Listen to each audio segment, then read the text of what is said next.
Hello guys, welcome to all. Selection मंच में आपका बहुत बहुत स्वागत है। और आज जो है बेसिकली लेक्चर वन। ठीक है। मैं आपको पहले बता दूं कि अब से पूरी प्रॉपर सारी वीडियोस आपको अवेल कराई जाएंगी। ठीक है। आप लोग सिलेक्शन मंच यूट्यूब पर चैनल जो है उसको सब्सक्राइब कर लो और बेल आइकन को प्रेस करना मत भूलना यार। ठीक है। वरना फिर आपको ना वो नोटिफिकेशन फिर डिस्प्ले नहीं होगा। ठीक है। तो अभी जो है आज बेसिकली हम लोग क्या पढ़ने वाले हैं। आज कोई चैप्टर नहीं पढ़ा रहा हूँ। कुछ भी पढ़ने से पहले उस एग्जाम के बारे में समझना सबसे ज़्यादा ज़रूरी होता है भाई। ठीक है। तो जैसे आज अभी हम लोग क्या नाम है आप हमारा सिलेक्शन मंच का ऐप प्ले स्टोर पे जाके डाउनलोड कर सकते हो। अपडेटेड कंटेंट है। और क्या नाम है टेस्ट सीरीज भी है, वो काफ़ी फ्रूटफुल टेस्ट सीरीज है। ठीक है। अच्छा, यहाँ पर क्या करना है, सबसे पहले हम जो समझने वाले हैं वो ये समझेंगे सिलेबस क्या क्या है रीजनिंग में, और इसका जो मार्क्स डिस्ट्रीब्यूशन है प्री और मेंस का, वो किस तरीके से है। ठीक। तो जैसा कि आप लोग ये टेबल पे थोड़ा सा ध्यान दो यार। ठीक है। अपने दुश्मन को पहचान लो पहले। ठीक है। अच्छा देखो, जब मैं प्री एग्जाम की बात करूंगा ना, जब मैं प्री एग्जाम की बात करूंगा बच्चों, तो ध्यान रखना उसमें आपके पास आईबीपीएस आरआरबी पीओ, जो अब जुलाई या अगस्त में उसका फॉर्म आपके पास आ जाएगा। तो उसमें टोटल क्वेश्चंस होंगे 40, मार्क्स भी होंगे 40। कंपोजिट टाइमिंग नहीं होती है। ठीक है। आरआरबी क्लर्क में भी 40 क्वेश्चन है और टोटल नंबर कितने हैं, 40। कंपोजिट टाइम होता है, यानी दो ही सब्जेक्ट आते हैं, मैथ्स और रीजनिंग, है ना। तो उसमें दोनों में 45 मिनट का कंपोजिट टाइम मिलता है आपको करने के लिए। ठीक। आईबीपीएस पीओ की अगर हम लोग बात करेंगे तो ध्यान रखना उसमें 35 क्वेश्चंस आएंगे, 35 नंबर का होगा, और सेक्शनल टाइमिंग है भाई। ठीक है। सेक्शनल टाइमिंग का मतलब 20 मिनट का आपको टाइम मिलेगा, इस 20 मिनट में आपको 35 क्वेश्चंस को हिट करना होगा। सिमिलरली आईबीपीएस क्लर्क में भी 35 क्वेश्चंस होंगे, 35 मिनट्स होगा, 35 नंबर के होंगे। और कितना टाइम आपको मिलेगा, आपको मिलेगा सिर्फ 20 मिनट्स। एसबीआई पीओ और एसबीआई क्लर्क की अगर मैं बात करूं तो ध्यान रखना आईबीपीएस और एसबीआई सेम पैटर्न को फॉलो करता है। ठीक है, सेम पैटर्न को फॉलो करता है यार ये। इसमें भी 35 क्वेश्चंस होंगे, 35 क्वेश्चंस होंगे, 35 नंबर होगा, 35 नंबर होगा। और सेक्शनल टाइमिंग कितने मिनट की आपको मिलेगी, आपको मिलेगी सिर्फ 35 मिनट की। तो ये हिसाब किताब जो है ये प्री का हिसाब किताब है। ठीक है। आप लोग थोड़ा मेंस को समझो यार। देखो मेंस में क्या है, जब आईबीपीएस आरआरबी यानी ग्रामीण बैंक का जब मेंस का पेपर दोगे तो 40 क्वेश्चन आएंगे, कितने नंबर के, 50 नंबर के आएंगे। कंपोजिट टाइम होता है। ठीक है, उसमें कंपोजिट टाइम होता है। अगर मैं आरआरबी क्लर्क की बात करूं तो 40 क्वेश्चन आएंगे 50 नंबर के, तो कंपोजिट टाइम होगा उसमें भी, यानी सेक्शनल टाइमिंग नहीं है इसमें, है ना। आईबीपीएस पीओ में 45 क्वेश्चंस आएंगे, 60 नंबर के होंगे, और पूरा 1 घंटे का टाइम मिलने वाला है भाई। ठीक है। तो आप समझ लो फिर किस लेवल का पेपर होने वाला है मेंस में, है ना। आईबीपीएस क्लर्क की अगर बात करूं मैं तो 50 क्वेश्चन आएंगे, 60 नंबर के होंगे, और आपको सेक्शनल टाइमिंग कितना मिलेगा, 45 मिनट्स का सेक्शनल टाइमिंग मिलेगा। एसबीआई पीओ में 40 क्वेश्चन आएंगे, 50 नंबर के होंगे, 50 मिनट का आपको क्या मिलेगा, सेक्शनल टाइम मिलेगा। एसबीआई क्लर्क मेंस की बात करें तो 50 क्वेश्चन आएंगे, 60 नंबर के होंगे, और टाइम कितना मिलेगा आपको, सिर्फ 45 मिनट्स का टाइम मिलेगा। और ध्यान रखना यार, एक भी क्वेश्चन गलत करते हो बच्चों तो 0.25 का नेगेटिव मार्किंग भी है। ठीक है। सिमिलरली केस किसमें है, सिमिलरली केस प्री में भी यही केस होता है। ठीक है। 0.25 की नेगेटिव मार्किंग होती है। अच्छा आगे देखो, अब थोड़ा सा आगे क्या है, हमें अब यहाँ से हमें क्या करना है, यहाँ से अपने सिलेबस को हम समझते हैं। ठीक है। सिलेबस हमारा क्या बोलता है, सबसे पहले हम क्या पढ़ेंगे, हम पढ़ेंगे डायरेक्शन एंड डिस्टेंस। सबसे पहले हम पढ़ेंगे डायरेक्शन एंड डिस्टेंस, है ना। जब हम डायरेक्शन और डिस्टेंस पढ़ेंगे तो ध्यान रखना हमें इस तरीके से मूव करना होगा। ठीक है। डायरेक्शन और डिस्टेंस पढ़ते पढ़ते, जैसे सबसे पहले आपको समझना पड़ेगा प्रॉब्लम्स ऑफ डायरेक्शंस। भाई डायरेक्शंस कितने टाइप की होती है, क्या क्या सिस्टम होता है उसका। फिर एंगल बेस्ड क्वेश्चन को पढ़ेंगे हम लोग, है ना। फिर उसके बाद हम पढ़ेंगे किसी भी बंदे की फाइनल पॉइंट को निकालना। ठीक है। और इनिशियल पॉइंट तुम्हें उसका दिया होगा, क्या निकालना होगा, हमें उसका फाइनल पॉइंट निकालना होगा। फोर्थ में क्या पढ़ना है, अच्छा फोर्थ में क्या है कि अब हमें इनिशियल पॉइंट निकालना होगा, क्या दिया होगा हमें, अब हमें अब फाइनल पॉइंट दिया होगा। ठीक है। उसके बाद हम पढ़ेंगे डिस्टेंस को लेके जो क्वेश्चन बनता है वो कैसे बनेगा। और छठा पार्ट जो होता है, ध्यान रखना, प्री पॉइंट ऑफ व्यू से देखा जाए तो ये वाला पार्ट बहुत इंपॉर्टेंट है भाई, ठीक है, जिसमें क्वेश्चन डायरेक्शन का जो आता है वो डिस्टेंस और डायरेक्शन दोनों का मिक्स करके आता है, ठीक। उसके बाद ये दो जो पॉइंट है, खासकर ये दोनों पॉइंट जो हैं, ध्यान रखना, ये मेंस पॉइंट ऑफ व्यू से काफी इंपॉर्टेंट है, ठीक है। कौन कौन से? पजल्स ऑन डायरेक्शन डिस्टेंस, और दूसरा कौन सा है? कोडेड डायरेक्शन एंड डिस्टेंस, ठीक है। ये थोड़ा सा लेटेस्ट पैटर्न है, ये थोड़ा सा लेटेस्ट पैटर्न है, इसको ध्यान रखना, ठीक है। और यकीन मानो बच्चों, गारंटी दे रहा हूं मैं, इस सारी चीज़ों को बहुत बारीकी से हम समझेंगे और पूरा टाइम हम इन्वेस्ट करेंगे 6, 7 और 8 में, ठीक है। ऊपर का तो यार देखो आसान है, तुम कर लोगे इसको, इससे झंझट नहीं है इसमें। अच्छा, अगला देखो, अगला चैप्टर हम पढ़ेंगे ब्लड रिलेशन। ध्यान रखना, जिस तरीके से मैंने सिलेबस का सीक्वेंस बनाया है, मैं पढ़ाई भी उसी तरीके से करवाऊंगा, ठीक है। तो सबसे पहले जब ब्लड रिलेशन हम पढ़ेंगे तो हम पढ़ेंगे problem based on family tree. Family tree को समझना पड़ेगा भाई, ठीक है, किस तरीके से जनरेशन है, किस तरीके से बंदों का रिलेशन है। फिर अगला पॉइंट तुम्हें पढ़ना पड़ेगा coded blood relation. Coded blood relation ये अब मेंस में पूछा जाता है, देखा भी गया है कई बार, ठीक है। अच्छा, problem based on family tree का जो पार्ट होगा, हम इसको प्री ओरिएंटेड मान के कर सकते हैं। प्री में तो ब्लड रिलेशन का क्वेश्चन ऑन एन एवरेज एक क्वेश्चन पूछता है जिसके 2 या 3 नंबर का वेटेज होता है। अच्छा, अगला पार्ट हम पढ़ेंगे problems of blood relation on professions. Profession मतलब कैसे बोलेगा, ए लॉयर है, वो माँ है डॉक्टर की, इस तरीके से। तो मतलब यहाँ पर क्या आ चुका है, यहाँ पर पर्सन तो है ही है, प्लस अब प्रोफेशन भी यहाँ पर आ चुका है। अगला हम पढ़ेंगे पजल ऑन ब्लड रिलेशन। अब ये थोड़ा सा कॉम्प्लेक्स हो जाएगा, ये थोड़ा सा हाई लेवल हो जाएगा, ठीक है। प्रॉब्लम पड़ेगी थोड़ी सी इसमें, बट उसका भी सॉल्यूशन निकालेंगे हम मिलके, है ना। तो इस तरीके से ब्लड रिलेशन को मैंने डिस्ट्रीब्यूट किया है। आगे देखो इनइक्वलिटी। अगर रीजनिंग में सबसे आसान कोई पार्ट है, अगर रीजनिंग में सबसे इजी कोई पार्ट है भाई, ठीक है, तो ध्यान रखना वो इनइक्वालिटीज है। इससे आसान कुछ नहीं है, ठीक है, रीजनिंग में इससे इजी तो नहीं है यार, ठीक। एक बार पढ़ोगे लाइफ टाइम का कंसेप्ट क्लियर हो जाएगा। अच्छा देखो, इसमें किस तरीके से क्वेश्चन का फॉर्मेशन है, सिंगल इक्वेशन बेस्ड, यानी इनइक्वालिटी हमें सॉल्व करनी होगी, सिंगल इक्वेशन दिया होगा, उसके रिलेटेड हमें इनइक्वालिटी को सॉल्व करना होगा। इनइक्वालिटी का मतलब होता है असमानता, मतलब ग्रेटर, लेस, इक्वल, ये सारे सिंबल का यूज किया जाता है, ठीक है। उसके बाद आपके सामने आएगा combining multiple equation based problem. अब ऊपर वाला अगर कंसेप्ट क्लियर होगा ना, तो सेकंड वाला बाय डिफॉल्ट अपने आप क्लियर होगा। इसमें एक से ज्यादा इक्वेशंस होंगी और आपको इक्वेशन को मर्ज करना पड़ेगा और रिलेशन स्टेब्लिश करना है, ठीक है। और फिर वंस अगेन कोडेड, कोडेड किसी चैप्टर में पीछा नहीं छोड़ रहा है, ठीक है। तो ध्यान रखना, ये मेंस लेवल का हो जाएगा। प्री में हमारे पास सिर्फ ये 2 पार्ट पढ़ने की जरूरत है, प्री में ज्यादा पढ़ने की प्री में जरूरत नहीं है भाई। और ध्यान रखना 3 से 5 नंबर का क्वेश्चन आता ही आता है यार इसमें से, और घड़ी देख के 2 मिनट के अंदर निपटा दोगे इसको, ठीक है। अगला पार्ट देखो क्या पढ़ना है, अगला हमें पढ़ना है कोडिंग डिकोडिंग। इसका अच्छा खासा वेटेज है भाई, ठीक है, और बहुत सारे चैप्टर इसमें हैं, ठीक। अच्छा, सबसे पहले हम पढ़ेंगे अल्फाबेट्स कोडिंग, ABCD, उनकी forward value, backward value, opposite values क्या होती हैं। उसके बाद पेयरिंग ऑफ लेटर। जैसे जैसे मैं पढ़ाऊंगा चीजें समझ में आएंगी। अभी एक डिटेल में सिलेबस लिखा है मैंने कि हमें पढ़ना क्या क्या है, सिर्फ कोडिंग डिकोडिंग बोल देने से काम नहीं होता यार, ठीक है। अच्छा, अगला क्या है तुम्हारा, अगला है कोडिंग बेस्ड ऑन 3 और 4 वर्ड, 3 या 4 वर्ड दिए होंगे, फिर उस पर क्वेश्चन करने को बोलेगा, तो थ्योरेटिकल क्वेश्चन होता है ये। फिर alpha numeric coding. Alpha numeric coding वो होती है जिसमें नंबर्स भी होते हैं, एक सीरीज होती है जिसमें नंबर्स भी होते हैं, लेटर्स भी होते हैं और अल्फाबेट्स भी होते हैं, ठीक है।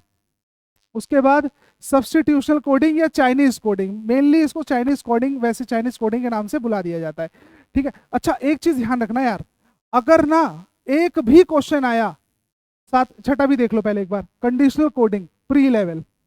कंडीशनल कोडिंग में कंडीशंस के हिसाब से कोडिंग करनी होगी, और ध्यान रखना कि अगर एक भी क्वेश्चन आया तो सीधे आपको कितने नंबर का दे जाएगा, वो सीधे 5 मार्क्स दे जाएगा भाई, वो सीधे 5 नंबर दे जाएगा वो। बात क्लियर हो रही है कि नहीं? तो सीधे 5 मार्क्स आपको दे जाएगा ये। अगला क्या है, अगला है बाइनरी कोडिंग। ये हम पढ़ते हैं मेंस में, हालांकि ये बहुत आसान है बाइनरी कोडिंग। अगला है कंडीशनल कोडिंग, फिर से कंडीशंस दी होंगी, बट इस बार कंडीशन जो है थोड़ी कॉम्प्लेक्स दी होंगी।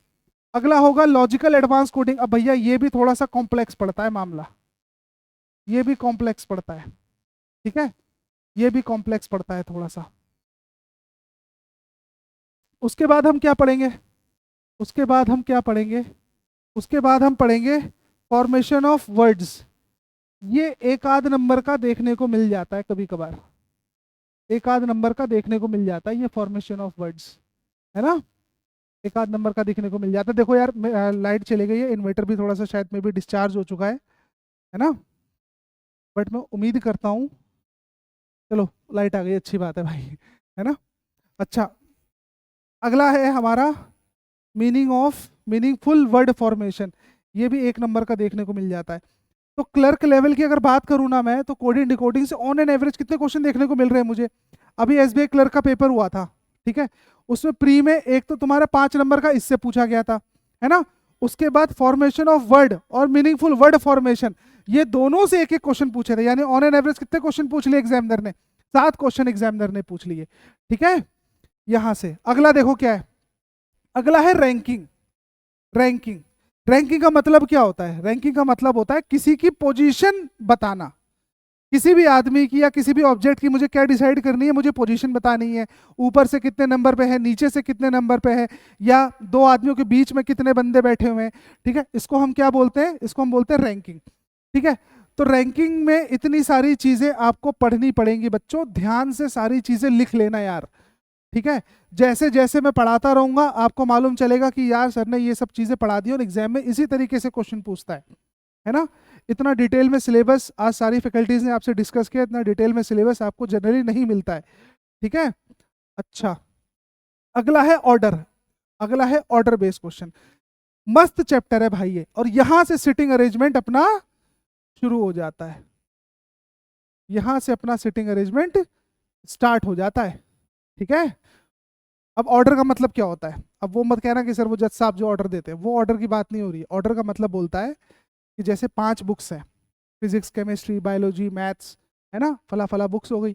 अब एग्जामिनर बोल रहा है कि ना, देखो किस तरीके से क्वेश्चन डिजाइन कर रहा है, वो बोल रहा है कि बायोलॉजी वाली बुक जो है वो बीच में है, केमिस्ट्री वाली बुक ना तो बायोलॉजी के ऊपर है ना उसके नीचे है, मैथ्स वाली बुक सबसे नीचे नहीं है, फिजिक्स वाली बुक सबसे ऊपर है। तो अब हमें क्या करना पड़ेगा, यहाँ पर हमें एक ऑर्डर सेट करना है ना, तो इसको हम क्या बोलते हैं, इसको हम बोलते हैं ऑर्डर बेस्ड क्वेश्चन, ठीक है। और यहां से सिटिंग अरेंजमेंट बेसिकली स्टार्ट हो जाता है, ठीक है। अगला क्या पढ़ोगे आप, अगला आप पढ़ोगे सिलॉग्स।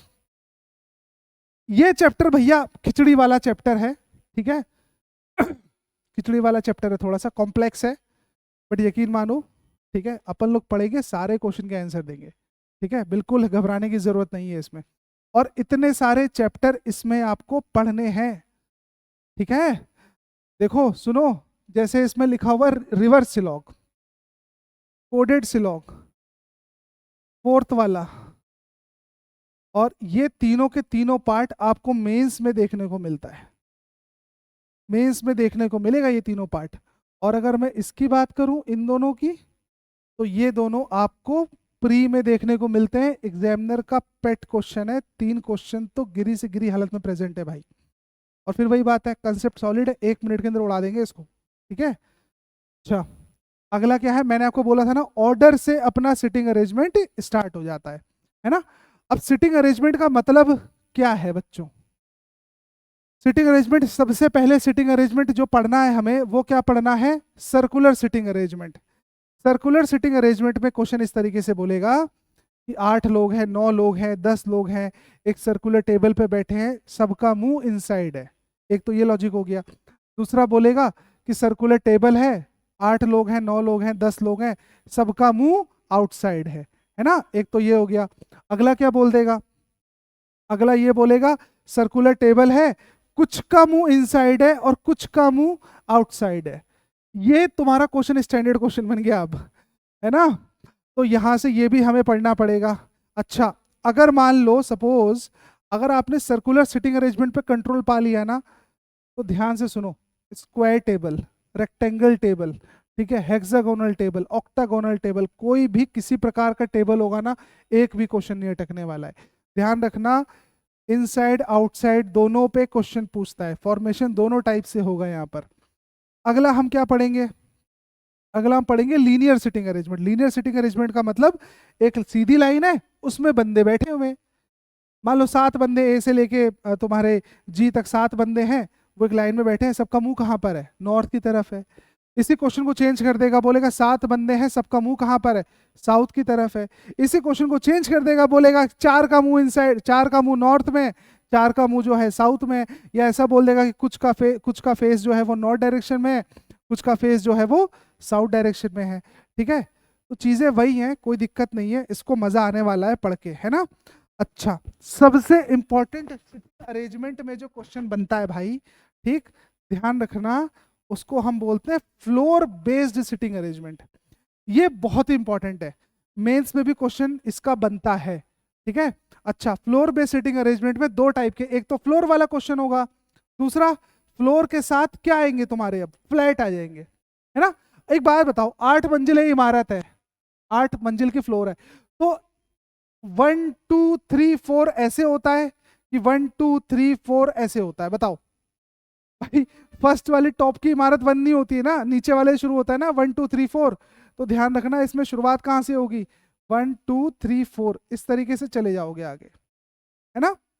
अच्छा, इसी में क्वेश्चन बनता है फ्लोर और फ्लैट का। मान लो कि सपोज मैंने अभी जो है, मैंने सपोज अभी सपोज 6 5 4 3 2 1, ये तो मेरे फ्लोर का अरेंजमेंट हो गया। अब उसने क्या किया, उसने बोला कि फ्लैट भी है भाई इसमें, तो फ्लैट ए मान लो, फ्लैट बी मान लो, उसमें बोल देगा कि फ्लैट ए जो है वो ईस्ट में है, वेस्ट में है। जैसे मेरा फ्लैट ए बी से कहाँ पर है? फ्लैट ए बी से वेस्ट में है ना। तो ये सारी चीज़ें मेंशन करेगा। अभी 2 फ्लैट है, आगे चल के कितने फ्लैट हो सकते हैं?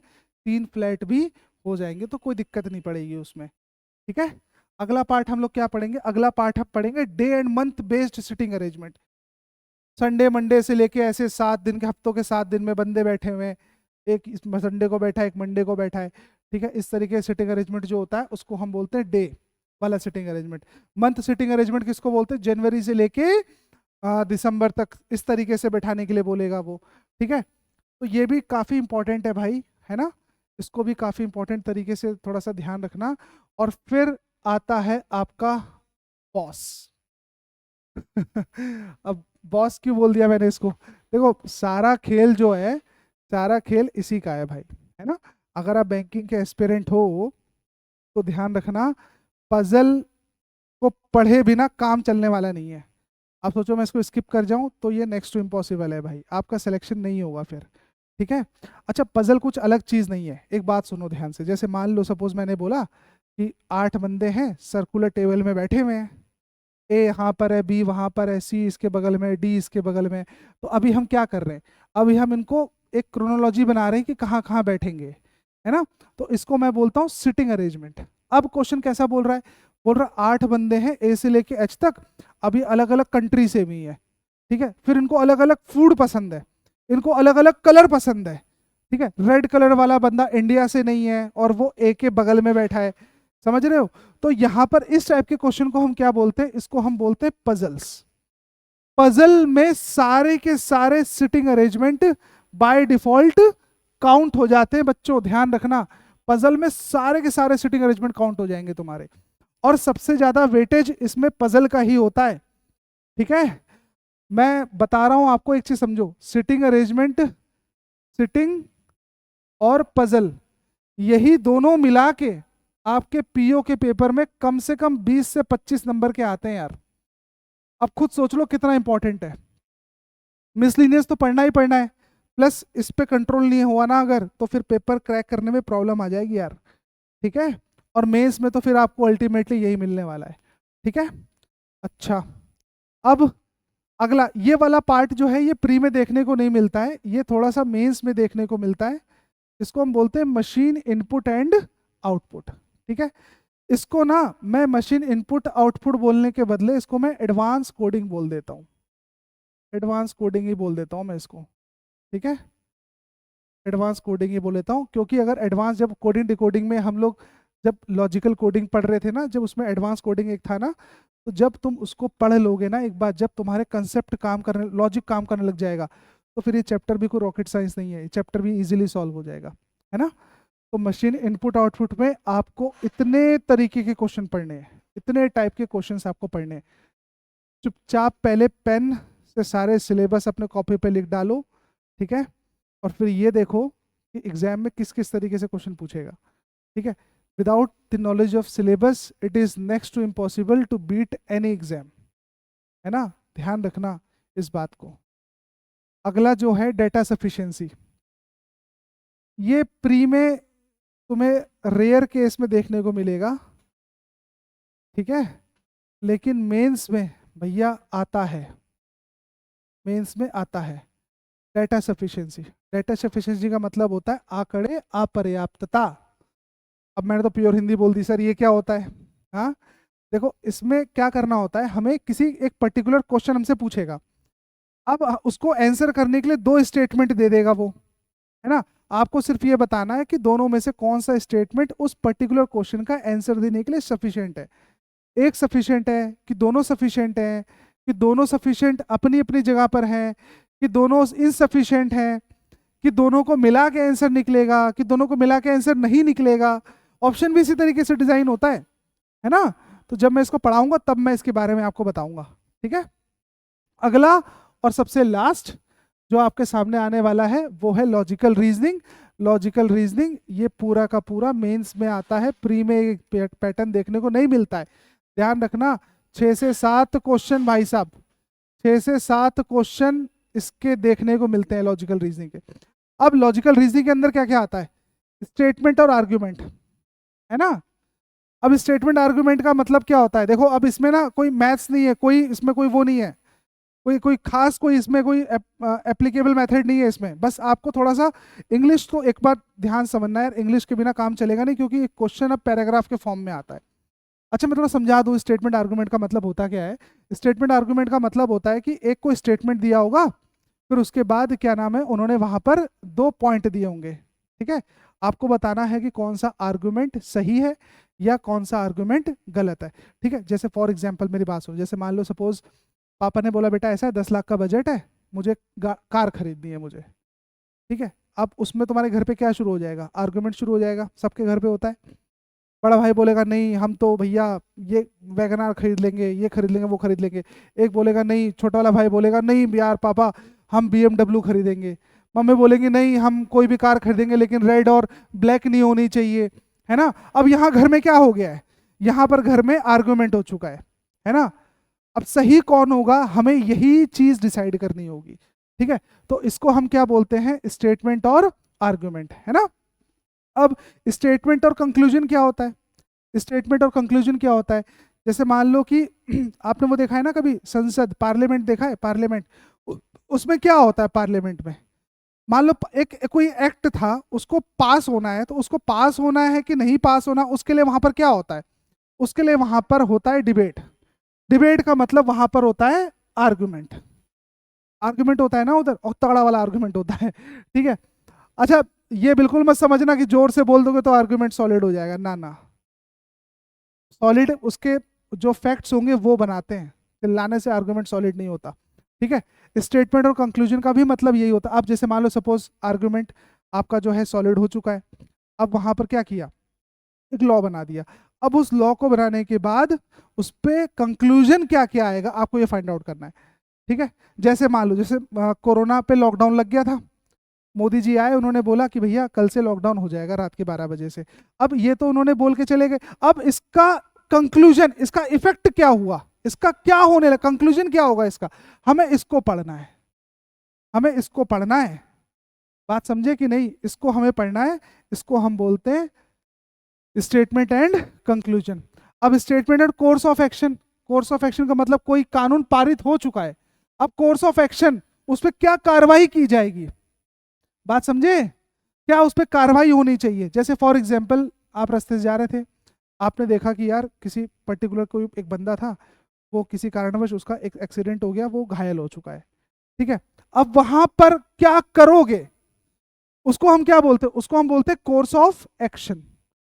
बात समझे कि नहीं। तो रीजनिंग भैया यहाँ पर कोई पैटर्न नहीं है बच्चों, मेरी बात समझना ध्यान से यार, कोई फॉर्मूला नहीं यूज होना है, ठीक है। आप पीओ बनोगे, आपको ये सारी चीजें हेल्प करेंगी, ये डिसीजन, इसको हम बोलते हैं डिसीजन मेकिंग, है ना, आपकी डिसीजन मेकिंग एबिलिटी को स्ट्रॉन्ग करेगा।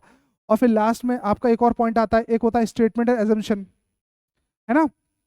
अब देखो, जैसे एक एग्जांपल और देखो, मान लो फिर से वही बात है, नोटबंदी सबने फेस किया था, है ना।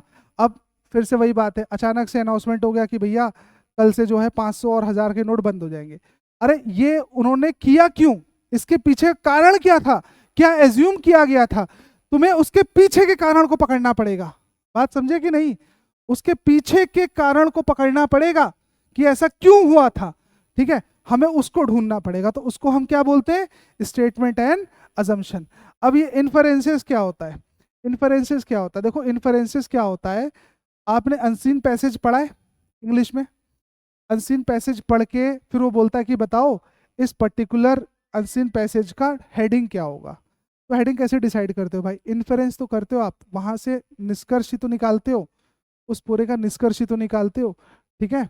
तो इन्फरेंसेस और कंक्लूजन कुछ हद तक सेम है, बात समझे कि नहीं। तो ये सारी चीजें हम लोगों को पढ़नी है भाई, ठीक है, सारी चीजें हम लोगों को पढ़नी है, ठीक है।